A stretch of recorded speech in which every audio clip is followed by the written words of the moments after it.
அனைத்து மாணவர்களுக்கும் வணக்கம். நாம் இந்த வீடியோவில் என்ன பார்க்க போகிறோம் அப்படின்னா 12th standard biology and 11th பயாலஜியில் எப்படி ஃபுல் மார்க்ஸ் எடுக்கிறது அப்படிங்கிற பற்றி தான் பார்க்க போகிறோம். இது ஒரு பப்ளிக் எக்ஸாம்ஸில் ஒரு ஃபுல் மார்க்ஸ், அதாவது கிட்டத்தட்ட 70 மார்க்ஸுக்கு பார்த்தீங்கன்னா 68 மார்க்ஸ் ஸ்கோர் பண்ணியிருக்காங்க. அந்த ஸ்டூடெண்ட்டோட பேப்பர் தான் நம்ம பார்க்க போகிறோம். எந்த மாதிரி ஆன்சர்ஸ் பண்ணியிருக்காங்க அப்படிங்கிறத பற்றி பார்ப்போம். அந்த 1 மார்க்ஸ் 2 மார்க்கும் பார்த்தீங்கன்னா 1 மார்க்ஸ் தான் போயிருக்கு. இங்கே பார்த்தீங்கன்னா பயோபாட்னியில் 6வது 1 மார்க்ஸு, பயோசுவாலஜியில் பார்த்தீங்கன்னா 8வது 1 மார்க்ஸ் போயிருக்கு. நீங்கள் சென்டம் மார்க்ஸ் ஸ்கோர் பண்ணணும் அப்படின்னு நினச்சிங்கன்னா இந்த வீடியோவை கண்டிப்பாக ஃபுல்லாக பாருங்கள். எந்த மாதிரி ப்ரிப்பேர் பண்ணால் நம்ம எந்த மாதிரி ஃபுல் மார்க்ஸ் எடுக்கலாம் அப்படிங்கிறத பற்றி டீட்டெயிலாக பார்ப்போம். அதுக்கு முன்னாடி நீங்கள் நம்ம சேனலை சப்ஸ்கிரைப் பண்ணாமல் தான் சப்ஸ்கிரைப் பண்ணி வச்சுங்க. நம்ம ஆல்ரெடி பயாலஜிக்கு ஃபுல் பயோபாட்னி, பயோசுவாலஜி தனித்தனியாகவே முக்கியமான கொஷின்ஸ் ஒவ்வொரு லெசன் வைஸாக நம்ம அப்லோட் பண்ணியிருக்கோம். அந்த வீடியோஸ் எல்லாமே பிளேலிஸ்ட்டில் இருக்குது. நான் டிஸ்கிரிப்ஷனில் லிங்க்கில் தரேன். அந்த வீடியோஸ் எல்லாமே பாருங்கள். நம்ம மோஸ்ட்லி பயாலஜியை படிக்கிறப்ப புக் பேக் 1 மார்க்ஸ் கண்டிப்பாக படிச்சுக்கணும். நமக்கு 7 அல்லது 6 1 மார்க்ஸ் பார்த்திங்கன்னா புக் பேக் 1 மார்க்கு கேட்பாங்க. இன்டீரியர் 1 மார்க்ஸ் அப்படின்னு சொல்லி பார்க்குறப்ப ஒரு 1 மார்க்ஸ் அல்லது 2 1 மார்க்ஸ் தான் கேட்பாங்க. சரிங்களா? இவங்க தப்பு பண்ண 1 மார்க்ஸாக இருந்துச்சு அப்படின்னா அந்த 1 மார்க்ஸ் ஒன்று இன்டீரியர் 1 மார்க்ஸாக தான் இருக்கும். மோஸ்ட்லி 95% பார்த்திங்க அப்படின்னா பயோபாட்னியில் 35 அவுட் ஆஃப் 35 என்ன பண்ணிவிடுவாங்க, எடுத்துடுவாங்க. சரிங்களா? பயோசுவாலஜியில் ஏதாவது 1 or 2 ஸ்டூடெண்ட்ஸ் தான் பார்த்திங்க அப்படின்னா ஒரு மார்க்ஸ் ஆர் 2 மார்க்ஸ் இந்த மாதிரி குறையும். நிறைய ஸ்டூடெண்ட்ஸ் பயாலஜியில் சென்டம் மார்க்ஸ் ஃபுல்லாக பண்ணுவாங்க. அதுக்கு முக்கியமான ரீசன் அவங்க 1 மார்க்ஸ் ஃபுல்லாக ஆன்சர் பண்ணிடுவாங்க. அதனால் புக் பேக் 1 மார்க்ஸ் 99% ஃபுல்லாக எல்லாமே முடிச்சிருங்க. 2 1 மார்க்ஸ் மட்டும்தான் நமக்கு பயாலஜியில் இன்டீரியராக கேட்பாங்க. இது வரைக்கும் நடந்த கொஸ்டின் பேப்பரில் அப்படி தான் நமக்கு என்ன பண்ணிகிட்ருக்காங்கன்னா கேட்டுட்ருக்காங்க. அதுக்கடுத்து 2 மார்க்கு ஒவ்வொன்றுக்கும் எப்படி ஆன்சர் பண்ணியிருக்காங்க அப்படின்னு சொல்லி பாருங்கள். இது சைப்ரிடு அப்படின்னு சொல்லி பார்க்குறப்ப இதுக்கு 2 பாயிண்ட்டு கொடுத்துருக்காங்க. சரிங்களா? 2 கீ ஆன்சர்ஸ் கொடுத்துருக்காங்க. ஒரு பாயிண்ட்டுக்கு 1 மார்க். சரிங்களா? இன்னொரு பாயிண்ட்டுக்கு 1 மார்க், மொத்தம் 2 மார்க்ஸ் கொடுத்துருக்காங்க. அதே மாதிரி யூசஸ் ஆஃப் சீட் பால், நிறைய ஸ்டூடெண்ட் ஒரே ஒரு யூஸ் மட்டும் எழுதிடுவாங்க. யூசஸ்ங்க பாருங்க, இந்த ஸ்டூடெண்ட்ஸ் பார்த்திங்கன்னா 4 யூசஸ் எழுதியிருக்காங்க. சரிங்களா? உங்களுக்கு எத்தனை பாயிண்ட்ஸ் தெரியுதோ அது எல்லாமே நோட் பண்ணி வச்சுருங்க. எது கரெக்டோ அதை கரெக்ஷன் பண்ணி அவங்க என்ன பண்ணிடுவாங்க, மார்க் பண்ணிடுவாங்க. ஐயோ நம்ம நடுவில் தப்பான ஆன்சர்ஸ் பண்ணியிருந்தோம் அப்படின்னா நமக்கு மார்க்ஸ் குறைச்சிருவாங்களோ அப்படிங்கலாம் கிடையாது. நீங்கள் ஒரு 5 பாயிண்ட் எழுதுறீங்க. இந்த ஸ்டூடெண்ட் பார்த்தீங்கன்னா 6 பாயிண்ட் எழுதியிருக்காங்க. ஆனால் 2 மார்க் கொஸ்டின்ஸ் தான். நிறைய ஸ்டூடெண்ட்ஸ் 6 பாயிண்ட்டுமே தெரியும், ஆனால் அந்த 6 பாயிண்ட்டுமே எழுத மாட்டாங்க. 2 பாயிண்ட்டு 3 பாயிண்ட்டு இந்த மாதிரி எழுதிடுவாங்க. கடைசியில் நமக்கு சடனாக ஏதாவது இதில் ஒரு பாயிண்ட் மிஸ் ஆகிடுச்சுன்னா கூட நமக்கு மார்க்ஸ் குறையிறதுக்கான வாய்ப்பு இருக்குது. அதனால் உங்களுக்கு டைமிங், நமக்கு நிறையா டைமிங் இருக்குது. நம்ம 70 மார்க்ஸ் தான் எழுத போகிறோம். ஆனால் நமக்கு 3 மணி நேரம் டைம் இருக்குது. அதனால் நிறையா ஸ்டூடெண்ட்ஸ் பார்த்திங்கன்னா எக்ஸாம் முடிச்சுட்டு சும்மாவே தான் இருப்போம். அதனால் உங்களுக்கு 2 மார்க் இருந்தாலும் மினிமம் ஒரு 4 பாயிண்ட்ஸ் என்ன பண்ணிவிடுங்க, எழுதுருங்க. அதுக்கடுத்து enzymes involve in genetic engineering. சரிங்களா? இதில் பார்த்திங்கன்னா என்னென்ன என்சைம்ஸ் யூஸ் ஆகுது அப்படின்னு சொல்லி கொடுத்துருக்காங்க. ஒவ்வொரு என்சைம்ஸ்க்கும் பார்த்திங்கன்னா ஆஃப் மார்க் அந்த பேஸ் பண்ணி நமக்கு கொடுத்துருக்காங்க. 4 என்சைம்ஸ்க்கு 2 மார்க்ஸ் கொடுத்துருக்காங்க. அதே மாதிரி ஆர்கானிக் ஃபார்மிங்னா என்ன, அதை டீட்டெயில்டாக எழுதியிருக்காங்க. உங்களுக்கு 2 மார்க்ஸ் கொடுத்துருக்காங்க. அதுக்கடுத்து செக்ஷன் 3ல் பார்த்திங்க அப்படின்னா 3 மார்க்ஸ் நம்ம எழுதுவோம் பயோபாட்னியில். அதில் ஹேபிடேட் நிச்சு நம்ம புத்தகத்தில் இருக்கிறத அப்படியே என்னது எழுதியிருக்காங்க. அதனால் அவங்களுக்கு கொடுத்துருக்காங்க. அதே மாதிரி க்ரீன் ஹவுஸ் எஃபெக்ட்னா என்ன, நம்ம பயாலஜியில் சுவாலஜிலையுமே படிப்போம், அதுக்கடுத்து பாட்னிலையுமே படிப்போம்.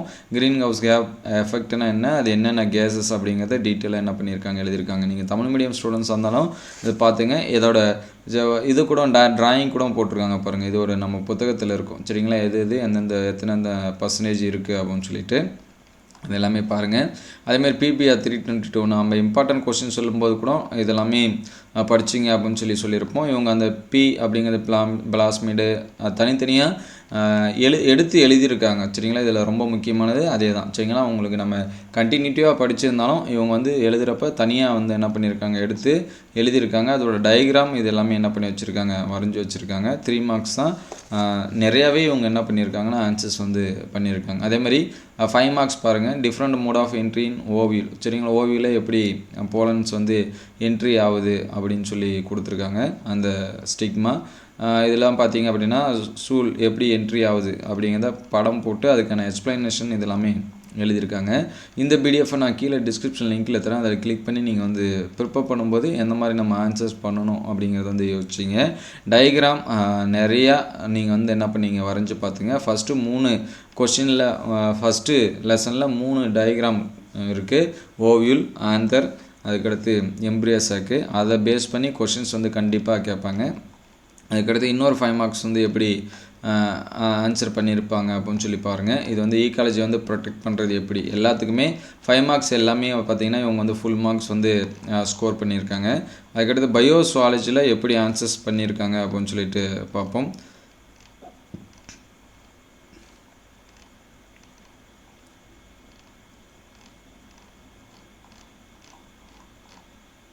இது வந்து பயோசுவாலஜி. இதில் பார்த்திங்கன்னா இதுலேயும் இவங்களுக்கு வந்து 1 மார்க்ஸில் இவங்க வந்து எல்லா மார்க்ஸும் வந்து எடுத்துட்டாங்க. 1 மார்க்ஸில் 8 1 மார்க்ஸ் எடுத்துட்டாங்க. இவங்களுக்கு 1 மார்க் வந்து குறைஞ்சிருக்கு. அது எங்கே அப்படின்னா 2 மார்க்ஸில் பார்த்திங்கன்னா 1 மார்க்ஸ் வந்து குறைச்சி போட்டிருக்காங்க. பயோபாட்னியில் 1 மார்க்ஸ் வந்து குறைஞ்சிச்சு, அது 1 மார்க்ஸில். பயோசுவாலஜியில் 1 மார்க் குறைஞ்சிச்சு, அது வந்து 2 மார்க்ஸில். இவங்க பார்த்திங்கன்னா ஃபுல் மார்க்ஸ் வந்து என்ன பண்ணிட்டாங்க எடுத்துட்டாங்க பயோசுவாலஜியில். சரிங்களா? அதனால் நீங்களும் நல்லா ப்ரிப்பேர் பண்ணிங்கன்னா கண்டிப்பாக எடுக்கலாம். எழுதுறது நீட்டாக அழகாக என்ன பண்ணுங்க எழுதுங்க. நிறைய ஸ்டூடெண்ட்ஸ் பார்த்திங்கன்னா அடித்து என்ன பண்ணியிருப்பாங்கன்னா எழுதியிருப்பாங்க. சரிங்களா? அதனால் நீங்கள் வந்து என்ன பண்ணாதீங்க, அடித்து எழுதாதீங்க. அப்படியே அடிக்கிற மாதிரினாலும் சிங்கிள் லைனில் ஒரு கோடு மட்டும் என்ன பண்ணுதுங்க போட்டுங்க. பேப்பரை ஒவ்வொரு கொஷின்ஸ் வந்து முடிகிறப்பையும் கீழே வந்து என்ன பண்ணுங்கன்னா அண்டர்லைன் பண்ணி வச்சுருங்க. பென்சிலால் சிம்பிளாக ஒரு கோடு போட்டால் கூட போடும். நமக்கு வந்து எக்ஸாம்ஸில் வந்து ஒன்று ப்ளூ பென் ஆர் வந்து என்னது பிளாக் பென், ரெண்டுத்தில் எதனாச்சும் ஒன்று தான் யூஸ் பண்ண சொல்லியிருக்காங்க. அப்போ கொஸ்டின் கூட நம்ம ஃபுல்லாக எழுதணும்னு அவசியம் இல்லை. அதோட டைட்டில் எழுதினா போதும். செக்ஷன் வந்து என்னென்ன செக்ஷன் அப்படின்னு தனித்தனியாக பிரிச்சுருங்க.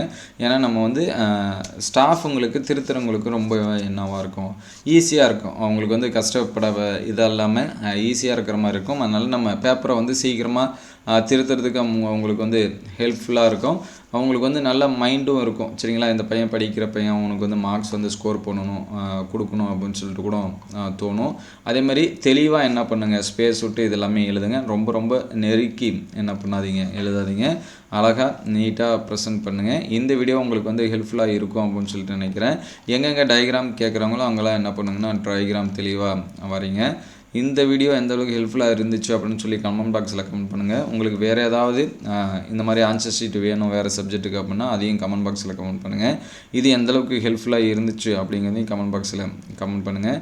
5 மார்க்ஸ்லாம் பார்த்தீங்கன்னா பாயிண்ட் வைஸாக தனித்தனியாக பிரித்து கொடுத்துருக்காங்க. மோஸ்ட்லி நமக்கு வந்து 5 மார்க்ஸ் வந்து அட்டன் பண்ணும்போது பாயிண்ட் வைஸ் இருக்கக்கூடிய கொஸ்டின்ஸ் அட்டன் பண்ணால் ஈஸியாக இன்னும் வந்து நமக்கு என்ன பண்ணும், மார்க்ஸ் வந்து ஃபுல் மார்க்ஸ் வந்து ஸ்கோர் கிடைக்கும். சரிங்களா? இவங்களாம் பார்த்தீங்கன்னா 9 பாயிண்ட்ஸ் வந்து என்ன பண்ணியிருக்காங்க எழுதியிருக்காங்க. 9 10 10 பாயிண்ட்ஸ் அளவு கூட என்ன பண்ணியிருக்காங்க, 10 போயிட்டே இருக்குது, 12 13 பாயிண்ட்ஸ் என்ன பண்ணியிருக்காங்க எழுதியிருக்காங்க. அவங்களுக்கு எத்தனை பாயிண்ட் வந்து தெரியுதோ அத்தனை மொத்தமும் என்ன பண்ணியிருக்காங்கன்னா எழுதியிருக்காங்க. நமக்கு நிறைய டைமிங் இருக்குது. அதனால் 5 மார்க்கை பொறுத்த வரைக்கும் பாயிண்ட் வைஸ் இருக்கக்கூடிய கொஸ்டின் வந்து நீங்கள் படிச்சிருந்தீங்க அப்படின்னா நீங்கள் அது எல்லாமே கரெக்டாக என்ன பண்ணுங்கள், ஆன்சர் பண்ணுங்கள்.